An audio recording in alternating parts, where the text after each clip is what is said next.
Halo teman-teman semuanya, ayo kita abisin buku ini. Udah lama banget ketunda, kita ngomongin Stolen Focus dari Johann Hari. Kalau kita di episode sebelumnya kita udah bahas efek media sosial dan teknologi, sekarang kita lihat gaya hidup kita yang lain yang juga ngerusak fungsi otak kita. Aku akan recap dulu hal yang kita bahas di video sebelumnya. Kita tahu bahwa media sosial itu berbahaya buat otak kita karena mereka menjebak kita untuk terus ada dalam HP kita, tapi kita tetap bisa menuntut regulasi karena ya banyak hal yang kita sudah perjuangkan agar ada regulasinya akhirnya terwujud gitu loh. Kita nggak perlu setakut itu sama kapitalisme karena kalau demokrasi kita jalan, kebijakan-kebijakan untuk mengontrol pasar bebas ini bisa kita lakukan. Ini aku garis bawahi lagi ya. Berbagai peristiwa sejarah menunjukkan bahwa kekuatan besar tampaknya tidak tergoyahkan. Tapi, satu-satunya perbedaan adalah gerakan orang-orang biasa yang akhirnya menuntut supaya kekuatan yang merintangi hidup mereka dihilangkan. Mereka tidak menyerah, mereka bangkit. Banyak sekali hal-hal yang harusnya itu bisa diregulasi dan kita memang harus perjuangkan. Selain media sosial, apalagi yang mempengaruhi kita, yang akhirnya membuat otak kita tuh jadi susah fokus. Faktor pertama hari ini yang kita bahas adalah stres.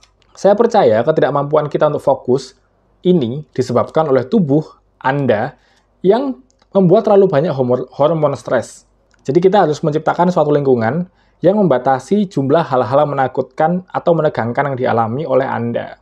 Ini yang nanti aku mau bahas di buku berikutnya, judulnya Anxious Generation dari Jonathan Haidt. Aku udah ngefans banget sama Jonathan Haidt dari tahun 2023, dan ketika dia bikin buku judulnya The Anxious Generation, itu aku tahunya setelah aku selesai baca Stolen Focus, dan aku ngerasa topiknya mirip, dan ternyata benar. Kurang lebih, ini bagian akhirnya Stolen Focus ini dibahas dengan detail sama Jonathan Haidt di Anxious Generation. Nanti kita akan ke sana aja, tapi ide dasarnya itu, stres itu ngurangin kemampuan otak untuk fokus. Apa aja yang bisa bikin kita stres? Salah satunya adalah kemiskinan. Ini aku udah sering banget bahas, dan aku pernah cukup viral juga di podcastnya Sunil waktu itu di Big Thinker ngomongin ini. Aku lupa bukunya apa, di sana aku mengutipnya di Psychology of Money, ternyata aku bacanya di sini. Jadi agak revisi ya teman-teman ya. Dan gini, jadi sebenarnya aku tuh pertamanya tuh nemu penelitian ini dari TED Talk-nya Rutger Bregman, terus aku ketemu lagi di sini. Jadi aku bacain penelitiannya aja ya. Satu peneliti namanya Sandil Mulainathan, profesor ilmu komputasi dari Chicago, University of Chicago. Dia itu ngeriset petani-petani. Jadi petani-petani di India diukur IQ-nya sebelum dan sesudah panen. Ternyata ketika sebelum sesudah panen, gap IQ mereka tuh ada 13 poin. Orang yang masih harus mikir, besok aku makan apa ya? Ternyata otaknya nggak berjalan dengan baik. Itulah kenapa aku nggak pernah setuju sama kemiskinan itu mindset. Enggak, justru kemiskinan yang bikin kamu nggak bisa mikir. Orang yang miskin, yang hidupnya nggak sejahtera, yang hidupnya masih harus mikir besok makan apa ya, ya otaknya itu cuma itu aja, jadi nggak bisa mikir jauh. IQ-nya nggak jalan, IQ-nya ngedrop 13 poin. Penelitian serupa itu ada di 2017 di Finlandia. Kurang lebih penelitiannya itu gini, ada 2000 warga negara dikasih duit secara cuma-cuma, terus dinilai, apakah orang-orang yang dikasih duit ini fokusnya membaik? Dan ternyata iya. Jadi orang kalau dia udah nggak perlu mengkhawatirkan besok makan apa, kalau orang sudah sejahtera, fokusnya itu membaik. Dia bisa berpikir secara jernih. Ini yang jarang sekali dibahas oleh Timothy Ronald dan kawan-kawan. Selalu mikirnya kayak, orang miskin tuh mindsetnya miskin. Enggak, justru karena mereka miskin, mereka nggak bisa mikir. Karena kalau mau argumen lengkapnya, silakan cari Rutger Bregman. Judulnya adalah Poverty is Lack of Cash, gitu. Bukan lack of mindset, lack of cash. Ini sarannya buku ini adalah gimana kita untuk menurunkan stres. Caranya adalah, salah satunya adalah mengurangi jam kerja. Tahun 1920-an di Inggris, itu W.G. Kellogg ya, ada kalau tahu merek sereal, itu mengurangi jumlah jam kerja dari 8 jam menjadi 6 jam. Ketika jam kerja diturunkan, ya jadi 6 jam doang, jumlah kecelakaan kerjanya itu menurun sebesar 41%. Di 2019, Jepang, Microsoft menetapkan hari kerja menjadi 4 hari dalam seminggu, dan mereka melaporkan peningkatan produktivitas sebesar 40%. Eksperimen yang sama, itu ternyata responnya positif. Banyak sekali di Swedia juga ada eksperimen yang sama. Banyak sekali perusahaan yang ternyata udah mengurangi jam kerja, dan hasilnya malah bagus. Yang membuat ini tidak bisa dilakukan adalah belum adanya regulasi yang seragam. Coba, kalau pemerintah nih, bikin regulasi yang seragam kayak, dulu kan kita sekolah dari Senin sampai Sabtu ya, sekarang anak-anak sekolah cuma dari Senin sampai Jumat, sama orang kerja juga gitu, dulu dari Senin sampai Sabtu, sekarang kita kerja cuma Senin sampai Jumat. Kita kurangin lagi aja. Dengan teknologi yang udah makin bagus nih, ini juga yang disebutkan di buku Bullshit Jobs ya, kita udah bahas. Mungkin itu caranya kita untuk mengembalikan fokus kita. Semakin sedikit kita dituntut buat kerja, atau disuruh pura-pura sibuk bekerja, justru fokus kita akan makin bagus. Karena stres kita berkurang.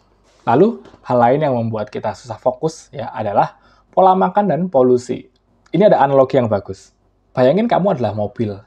Mobil, kamu tubuhmu ini, sebuah mobil ini, nggak diisi dengan bensin, tapi diisi pakai sampo. Kira-kira bisa jalan nggak? Nah, itu yang kita lakukan sama tubuh kita. Kita nih tubuh yang butuhnya itu nutrisi yang bagus gitu. Tapi kita kasih junk food, gula. Dan akhirnya ya, mau nggak mau, penyakit mengendap salah satunya juga, ya otak nggak bisa kerja dengan baik. Bagian terakhir ini menarik karena ngomongin masalah anak-anak dan masa bermainnya. Di US sana, ADHD itu kayak mewabah gitu di antara anak-anak.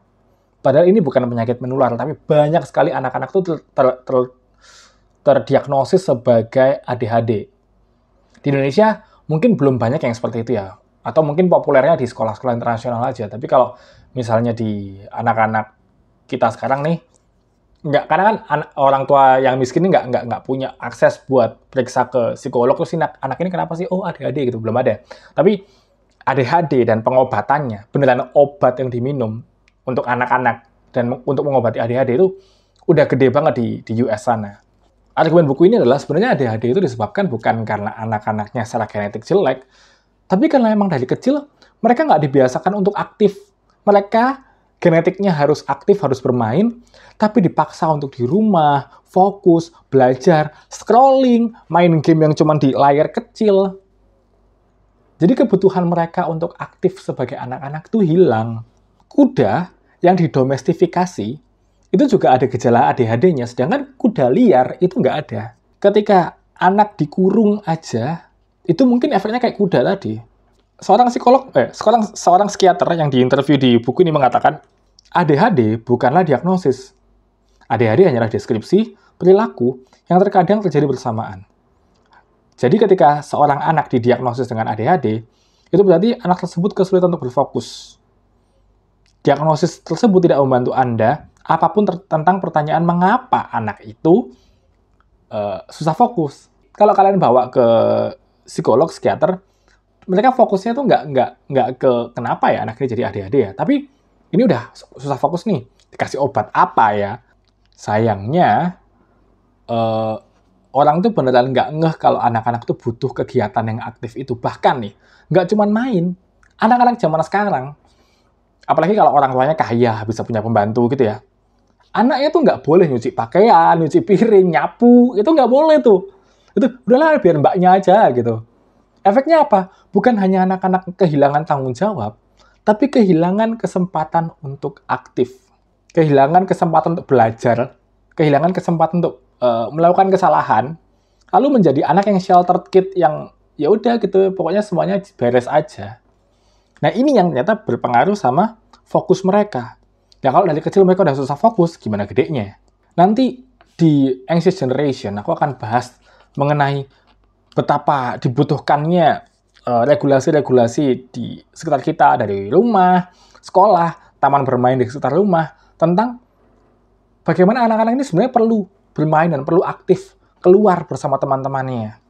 Hal-hal kayak gini nggak akan jadi fokus kita selama fokus kita semuanya ini sebagai seluruh masyarakat adalah pertumbuhan ekonomi. Banyak masalahnya yang sebenarnya kalau kita tarik akarnya adalah kapitalisme ini. Kapitalisme yang menuntut pertumbuhan ekonomi. Kita itu nggak sadar bahwa kehilangan fokus ini adalah hal krusial bagi kita. Bahkan mungkin memulai untuk memperjuangkan hal lain itu startnya ya dari membebaskan perhatian manusia ini atau mau mengembalikan fokus manusia ini. Ini ada kutipan dari James Williams, pembebasan perhatian manusia mungkin merupakan perjuangan moral dan politik yang menentukan di masa kita. Keberhasilannya adalah prasyarat untuk keberhasilan hampir semua perjuangan yang lainnya.